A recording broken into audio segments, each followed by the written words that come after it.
United Kingdom investors are asking the government for a predictable tax regime to create a conducive investment environment.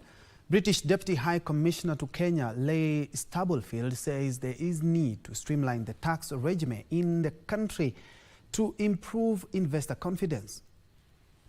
And so obviously I think very recently we know that the revenue picture here has been challenging with the finance bill, and that the Kenyan government has sought to increase the amount of revenue, domestic revenue that it generates, as well as from international firms. And I think that creating a more predictable and well understood revenue process, a taxation system for Kenya can really help businesses understand better what they face. And the UK is a large supporter of the Kenya Revenue Authority, and we're working with them to make that happen. Kenyan farmers have drawn the reservation about UK export because UK farmers are heavily subsidized. So there are some reservations that they might be overrun by UK products. Also a view on that, and maybe.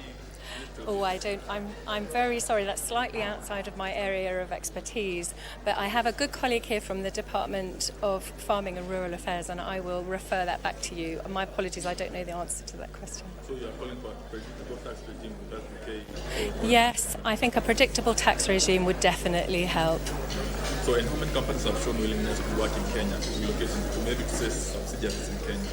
Now that's a really good question, and one you'd have to ask to Farida from the British Chamber of Commerce.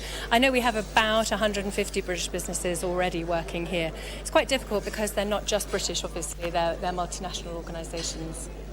And to how do we position Kenya as an entry and gateway of this FDI from foreigners, and especially from UK, to come through Kenya to the rest of Africa. There's a bilateral agreement between Kenya and the UK, and one of the things, some of those issues there, we are still in negotiations, but I believe this is the very good beginning between Kenya and UK, because we believe some of those issues will be able to be resolved. Services,